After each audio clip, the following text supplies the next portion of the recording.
आज है 23 जुलाई 2025 और हम लेकर आए हैं देश दुनिया की सबसे बड़ी और अहम खबरें। तो चलिए सबसे पहले नजर डालते हैं आज की बड़ी सुर्खियों पर। मुंबई सीरियल ब्लास्ट केस में नया मोड़, महाराष्ट्र सरकार सुप्रीम कोर्ट पहुंची। जगदीप धनखड़ के इस्तीफे पर राजनीतिक हलचल, हरीश रावत ने उठाए सवाल। बिहार में वोटर लिस्ट का बड़ा अपडेट, 18 लाख मृत और 26 लाख बदले हुए नाम मिले। विधानसभा के बाहर सर के खिलाफ विपक्ष का काला प्रदर्शन, अल्पसंख्यकों को हटाने का आरोप।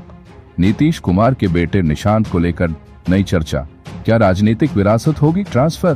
कर्नाटक में यूपीआई पर विवाद, दुकानदार बोले जीएसटी नोटिस से डरकर डिजिटल पेमेंट से पीछे हट रहे। निमिषा प्रिया को लेकर भारत सरकार सक्रिय, विदेश मंत्रालय बोला। यमन से संपर्क जारी, भारतीय सेना को मिला अपाचे हेलीकॉप्टर। आदाब और नमस्कार, मैं हूं आपका मेजबान अनीस अंसार और आप देख रहे हैं ग्लोबल आवाज। अब एक एक करके सभी खबरों को विस्तार से समझते हैं। मुंबई सीरियल ब्लास्ट केस में सुप्रीम कोर्ट पहुंचेगी। महाराष्ट्र सरकार बॉम्बे हाई कोर्ट द्वारा मुंबई सीरियल ब्लास्ट केस में सभी 12 अभियुक्तों को बरी किए जाने के फैसले को चुनौती देते हुए महाराष्ट्र सरकार सुप्रीम कोर्ट पहुंची है। राज्य सरकार की स्पेशल लीव पिटीशन पर अब 24 जुलाई को सुप्रीम कोर्ट में सुनवाई होगी।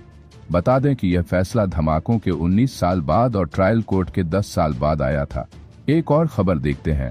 उपराष्ट्रपति पद से इस्तीफे के बाद मोदी की प्रतिक्रिया, प्रधानमंत्री नरेंद्र मोदी ने एक्स ट्विटर पर लिखा, जगदीप धनखड़ जी को उपराष्ट्रपति सहित कई पदों पर देश की सेवा करने का मौका मिला। मैं उनके अच्छे स्वास्थ्य की कामना करता हूं। जगदीप धनखड़ ने सोमवार को स्वास्थ्य कारणों का हवाला देते हुए उपराष्ट्रपति पद से इस्तीफा दे दिया था। क्योंकि मेहनत लगी है जनाब, तो एक सब्सक्राइब तो बनता है। वीडियो अच्छा लगे तो लाइक ठोकिए और नीचे कमेंट करके बता दीजिए कैसी लगी आज की खबरें। एक और खबर देखते हैं। हरीश रावत बोले इस्तीफे के पीछे कुछ और है। कांग्रेस नेता हरीश रावत ने कहा कि धनखड़ का इस्तीफा चौंकाने वाला है। उन्होंने शक जताया कि यह कोई सामान्य कारण नहीं हो सकता। शायद उन्होंने अपने सम्मान की रक्षा के लिए यह फैसला किया हो। इसमें राजनीतिक कारण भी हो सकते हैं। एक और खबर लेते हैं। बिहार में मतदाता सूची पर विवाद, बिहार विधानसभा चुनाव से पहले चुनाव आयोग स्पेशल इंटेंसिव रिवीजन सर करवा रहा है। विपक्ष का आरोप है कि इसके जरिए नागरिकता की जांच की जा रही है। चुनाव आयोग ने सुप्रीम कोर्ट में सफाई दी है कि मतदाता सूची से नाम हटने का मतलब यह नहीं कि नागरिकता खत्म हो गई है। वहीं दूसरी खबर है, नीतीश कुमार के बेटे को लेकर नई चर्चा। बिहार में चुनाव से पहले नीतीश कुमार के बेटे निशांत कुमार को लेकर सियासी अटकलें तेज हो गई हैं। उनके जन्मदिन पर पिता से मुलाकात के बाद सियासी गलियारों में यह चर्चा शुरू हो गई कि क्या निशांत अब राजनीति में उतरेंगे। माना जा रहा है कि नीतीश का यह आखिरी चुनाव हो सकता है। यह खबर भी देखिए। कर्नाटक में छोटे दुकानदार यूपीआई से परेशान। कर्नाटक के कुछ हिस्सों में छोटे दुकानदार यूपीआई पेमेंट से किनारा करने की तैयारी में है। उनका आरोप है कि यूपीआई पेमेंट लेने पर उन्हें जीएसटी के नोटिस मिल रहे हैं, जिससे वे डर गए हैं। दुकानदारों की मांग है कि छोटे व्यापारियों को राहत दी जाए। यह खबर भी देखिए। बिहार में चुनाव आयोग की बड़ी कार्रवाई, 18 लाख मृत और 26 लाख बदले हुए मतदाता मिले। बिहार में चल रहे स्पेशल इंटेंसिव रिवीजन सर अभियान को लेकर चुनाव आयोग ने आधिकारिक बयान जारी किया है। इस बयान में आयोग ने बताया कि वोटर लिस्ट की जांच में 18 लाख ऐसे नाम पाए गए हैं जो अब इस दुनिया में नहीं है, यानी उन लोगों की मौत हो चुकी है लेकिन नाम अभी तक मतदाता सूची में थे।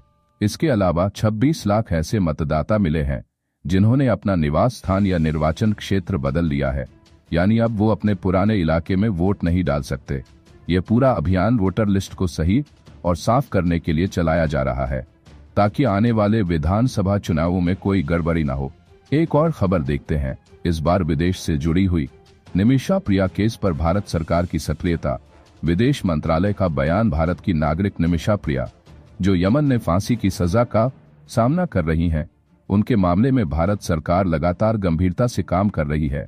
विदेश मंत्रालय के प्रवक्ता रणधीर जायसवाल ने कहा कि यह एक संवेदनशील मामला है और सरकार निमिषा के परिवार और यमन के अधिकारियों से लगातार संपर्क में है।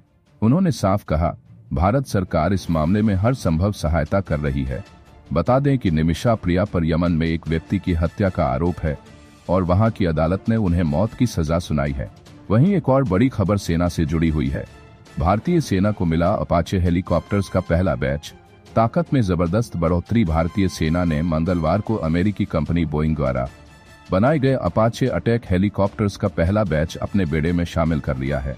सेना ने सोशल मीडिया प्लेटफॉर्म एक्स पर लिखा, यह हमारे लिए एक मील का पत्थर है। अपाचे हेलीकॉप्टरों के आने से भारतीय सेना की युद्ध क्षमता और निगरानी क्षमता में जबरदस्त बढ़ोतरी होगी। जानकारी के लिए बता दें, अपाचे हेलीकॉप्टर सबसे उन्नत और घातक लड़ाकू हेलीकॉप्टरों में से एक माने जाते हैं। बोइंग ने सबसे पहला अपाचे हेलीकॉप्टर 1984 में अमेरिकी सेना को दिया था और तब से अब तक यह हेलीकॉप्टर 200 से ज्यादा बार बेचे जा चुके हैं। बिहार से एक और खबर देखते हैं। बिहार विधानसभा के बाहर SIR के खिलाफ विपक्ष का काला प्रदर्शन। बिहार में वोटर लिस्ट के विशेष गहन पुनरीक्षण सर अभियान को लेकर विपक्षी दलों ने विधानसभा के बाहर जोरदार विरोध प्रदर्शन किया। इस विरोध में सभी नेता काले कपड़े पहनकर पहुंचे और सरकार पर गंभीर आरोप लगाए। विपक्ष का कहना है कि यह पूरा अभियान बीजेपी की साजिश है, जिसके जरिए गरीब और अल्पसंख्यक समुदाय के लोगों को वोटर लिस्ट से हटाने की कोशिश की जा रही है। हालांकि चुनाव आयोग ने पहले ही साफ किया है कि वोटर लिस्ट से नाम हटने का मतलब यह नहीं है कि किसी की नागरिकता भी खत्म हो गई है, लेकिन राजनीतिक माहौल गर्म है और यह मुद्दा आने वाले चुनाव में बड़ा विषय बन सकता है। बुधवार को संसद के दोनों सदनों लोकसभा और राज्यसभा की कार्यवाही शुरू होते ही जोरदार हंगामा देखने को मिला। विपक्ष के शोर शराबे के चलते लोकसभा और राज्यसभा की कार्यवाही को दोपहर 12 बजे तक स्थगित करना पड़ा। लोकसभा में बढ़ते हंगामे पर स्पीकर ओम बिरला ने कहा, यह सदन चर्चा और संवाद के लिए है, न कि नारेबाजी के लिए। बिल्कुल, आपकी बात को साफ, प्रभावी और आकर्षक ढंग से पेश किया गया है, आसान हिंदी में। अगर खबरें आपको पसंद आए तो चैनल को सपोर्ट जरूर करें, सब्सक्राइब करें, वीडियो को लाइक करें और नीचे कमेंट में अपने सुझाव हमें जरूर बताएं। आपकी राय हमारे लिए बहुत कीमती है।